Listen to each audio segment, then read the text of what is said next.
If you've got an RV, you already know this.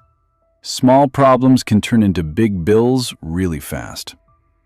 So in this video, I'm walking you through 12 practical hacks that can save you serious money on repairs, replacements, and the kind of "why is this not working" headaches that usually end with a service call. We're talking simple checks like fuses and breakers, hidden fridge fuses, protecting your rig from bad campground power, stopping leaks before they turn into water damage, and a few maintenance habits that keep expensive systems from wearing out early. I'll keep it straightforward, no fluff. Just what to look for, what to avoid, and when it's smarter to bring in a pro. All right, let's get into hack number 1. Number 1. Start with the fuse and breaker panel. If something in your RV won't turn on at all, don't start shopping for parts yet. The first money-saving move is to check the main electrical panel, the 120-volt breakers and the 12-volt fuses. Breakers are like what you have in a house. If one is tripped, flip it fully off and then back on, because some breakers sit in a halfway position that looks normal until you reset it. For the 12-volt side, pull a fuse and look at the tiny metal link inside. If it's broken or looks burnt, that fuse is done. Holding it up to the light works surprisingly well. Replace it with the exact same type and the exact same amp rating. If it says 10, it gets a 10. Never upgrade to a higher number just to stop it from blowing. That's how wires get overheated and repairs get expensive fast.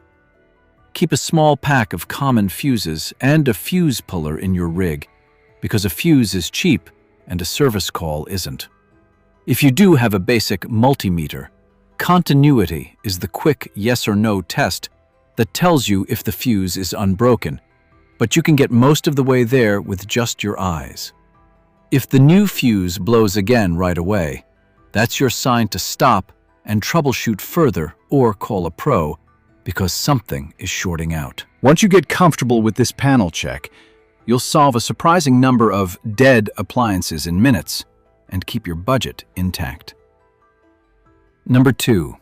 Look for the fridge's hidden fuses. When an RV fridge is totally lifeless, no lights, no display, no response, people often assume the control board is toast. Sometimes it is, but a lot of the time it's just a small fuse on the fridge's circuit board. Many common RV fridges have one or more glass-style or cylinder-style fuses tucked on the control board behind the outside access panel. The cost difference is huge. A fuse is a few bucks. A board can be a few hundred, plus labor. The practical approach is simple. Kill power first.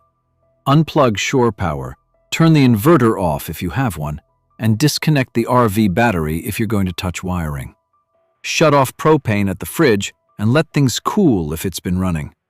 Take a quick photo of the wiring before you unplug anything so you can put it back exactly the same. Pop the cover on the control board and visually check those fuses the same way you checked the panel fuses. Look for a broken link inside. Replace only with the same rating and don't mix fast blow and slow blow styles unless the original fuse matches.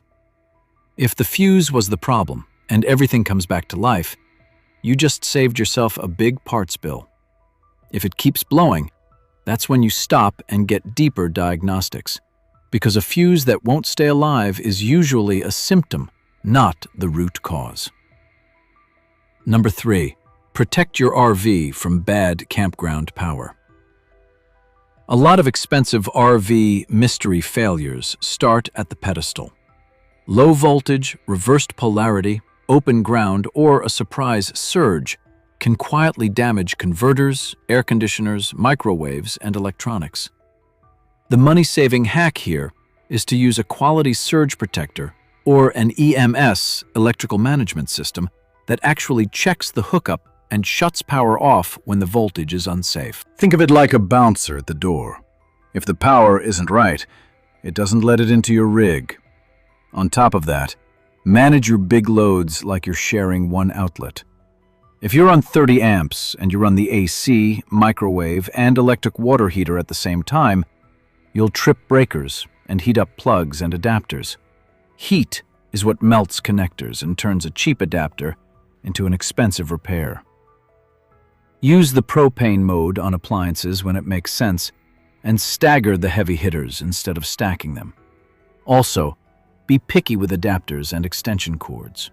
A 30-amp RV cord is not the same thing as a household cord, and skinny hardware store cords can overheat. Anytime you plug in, do a quick touch test after an hour. The cord end and adapter should feel warm at most, not hot. If it's hot, fix the connection before it becomes damage.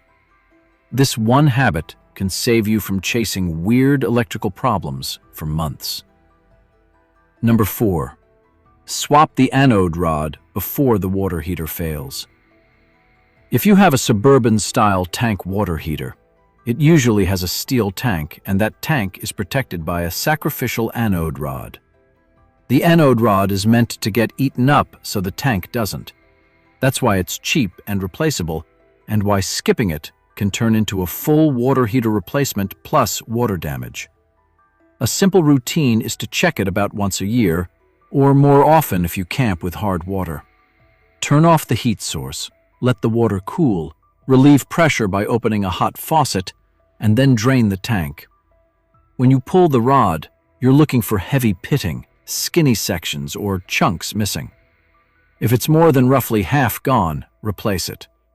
While you're there, flush the tank to remove sediment, because sediment makes heaters work harder and fail sooner, and it can even mess with heating performance. One important detail: many aluminum tank heaters, often Atwood/Dometic style, don't use an anode rod. Don't guess. Check your manual or the heater label. Using the wrong upgrade part is not a win if it creates problems the heater wasn't designed for. And when you winterize, make sure the heater is drained or properly bypassed, because freezing damage gets expensive fast. Number 5. Don't mix PEX crimps with flexible tubing. RV plumbing looks simple until it isn't. The big budget killer is a slow leak you don't notice until it has soaked wood and insulation. One common mistake is trying to attach flexible tubing with PEX crimp rings or fittings that were designed for rigid PEX pipe. It might hold for a short time, then vibration and pressure changes turn it into a drip. The reason is simple. Rigid PEX keeps its shape under the ring, but soft tubing can deform and loosen. If you need flexibility, use the right parts. Pre-made braided lines or reinforced tubing with fittings that are rated for potable water and for RV vibration. For PEX, use proper PEX fittings and the correct crimp or clamp tool, or use approved push-to-connect fittings that match the pipe type. Also, support your lines. A hose that's allowed to hang and rub will eventually fail at the connection. Under sinks and behind toilets, take 5 minutes to make sure nothing is pulling sideways on a fitting. If you ever have to patch something on the road, aim for a proper temporary fix, not a creative one. Stop the leak safely, then redo it correctly when you have the right parts and a calm workspace. Number 6. Make roof and seal checks a routine, not a repair. In the RV world, water damage is the silent wallet drain. It doesn't show up as a dramatic puddle right away. It starts as a tiny crack at a seam, then it slowly works into the roof deck, walls, and cabinets. The hack is to treat seals like an oil change. Regular, boring, and way cheaper than the alternative. Pick a simple schedule, every month or two, and after big storms or long highway runs. Walk the roof if it's rated for it, or use a ladder if it isn't. Look at every penetration: vents, skylights, antennas, solar mounts, ladder brackets, and the front and rear cap seams. Don't forget the little stuff that leaks a lot, like clearance lights up front and any exterior speaker or camera mounts. You're looking for gaps, lifting edges, or sealant that's cracked like dried mud. When you touch up, use the right RV sealant for the job. Self-leveling lap sealant is made for flat roof surfaces. Non-sag sealant is for vertical seams. Avoid random household silicone because it often doesn't stick long-term and it makes future repairs harder. Clean, inspect, touch up, done. It's not glamorous, but it's one of the best save thousands later habits you can build. Number 7. Use water pressure control to prevent mystery leaks. City water hookups can be all over the place. Some parks are gentle, others can spike high enough to stress fittings, valves, and even the water heater. The easy money-saving move is to use a pressure regulator at the spigot, ideally with a gauge so you can see what's happening. Set it to the pressure your RV is designed for, not whatever the park happens to be pushing. Pair that with a good drinking water hose and fresh rubber washers in your hose ends, because a missing washer is basically an invitation for a slow drip. Another smart move is to turn the water on slowly. That reduces water hammer, which is that sudden slam of pressure that rattles pipes. Inside the rig, do quick checks where leaks like to hide. Under the kitchen sink, behind the toilet, around the water pump, at the outside shower connections, and near the water heater. Cheap battery water alarms are worth it because they catch a leak at the wet paper towel stage, not the replace the subfloor stage. If you leave the RV for the day, some owners choose to turn off the water supply as a simple extra layer of protection because leaks don't care if you're out hiking. Number 8. Treat your batteries like a system, not a box. Batteries get blamed for a lot, but most battery failures are really charging and storage problems. The money-saving hack is to keep the whole system healthy: the battery, the charger/converter, and your 12-volt loads. First, know what you have: flooded lead acid, AGM, or lithium, because the right charging settings are different. Flooded batteries need their water level checked and topped up with distilled water. AGMs don't, but they still hate being left discharged. Any lead-acid battery that sits low for weeks starts to sulfate, and that shortens its life fast. Keep terminals clean and tight, because a loose connection creates heat and weird electrical symptoms that look like bad appliances. Also pay attention to parasitic draws, which are small loads that run all the time. Things like detectors, radios, and some control boards. Over days and weeks, they can drain a battery even when you think everything is off. If you store the RV, don't just disconnect and forget. Either keep the battery on a proper maintenance charger, use your battery disconnect switch if it truly disconnects everything you need, or recharge on a schedule. Also, reduce the load when you can. Swapping old interior bulbs to LEDs and being mindful of high-draw items like furnace blowers can mean fewer deep discharges, and fewer deep discharges means fewer premature battery replacements. Number 9. Set up tires to avoid blowouts and uneven wear. Tires are one of those RV costs that hit hard when they go wrong. And wrong isn't just worn tread. Age matters, sidewalls matter, and load matters. The hack is to manage tires like safety equipment, because a blowout can tear up wheel wells, wiring, plumbing, and the side of the rig in seconds. Check your tire pressure when the tires are cold, not right after you've been driving. Use the pressure that matches your actual weight, which usually means weighing the rig at least once when it's loaded like you travel. If your RV is heavier on one side, very common, your average weight number won't tell the full story. Cover tires in storage to reduce sun damage, and don't ignore small cracks in the sidewall. Also, keep an eye on the date code. Even if tread looks fine, old rubber gets brittle. If you want a simple upgrade that pays for itself, a TPMS, tire pressure monitoring system, can warn you early before a small leak becomes a shredded tire.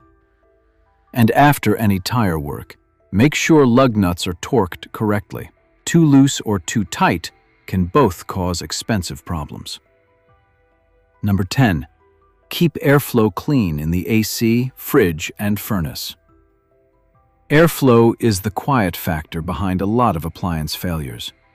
When vents are blocked, filters are packed with dust, or exterior panels are clogged, the appliance runs hotter, works harder, and dies sooner. Start with the easiest win: AC filters. Clean them regularly, especially if you travel with pets or camp in dusty areas. If your rooftop AC has coils that are coated in grime, it can't move heat well, so it runs longer and draws more power. The fridge has the same story. Absorption fridges need good airflow behind them, and they also like the RV to be reasonably level when parked. If the outside vents are blocked by leaves, nests, or storage clutter, cooling performance drops and parts get stressed. Keep those vents clear and make sure the baffle and ducting behind the fridge are intact so heat actually exits the chimney path.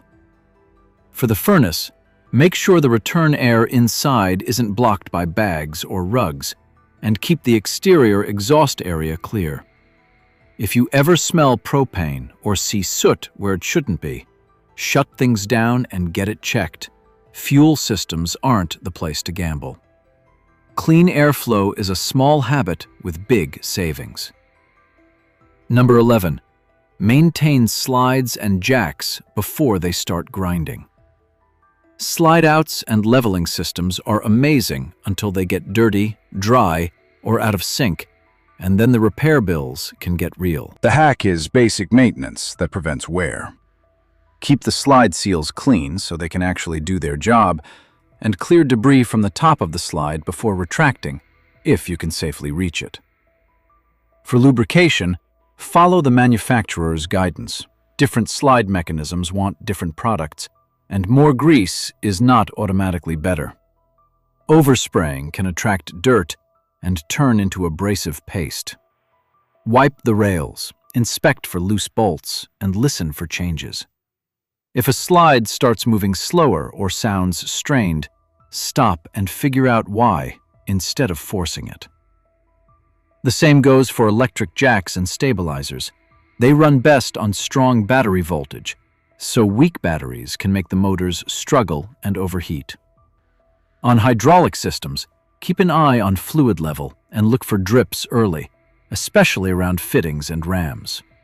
A few minutes of clean and check beats a burnt motor, a stripped gear, or a bent component. Number 12.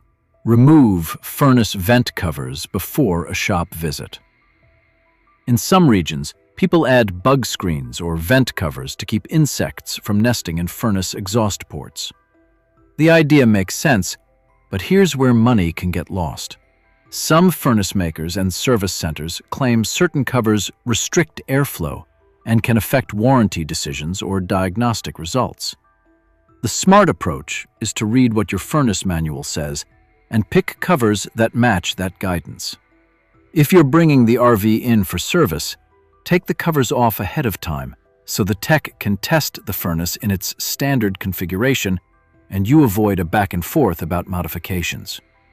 Store the covers, keep them clean, and reinstall them only if you're confident they don't interfere with operation. While you're at it, keep basic maintenance notes, dates for roof inspections, battery replacements, tire installs, and water heater service. When you can show that you maintain the rig, it often makes warranty and service conversations smoother, and it helps you spot patterns before they turn into big bills.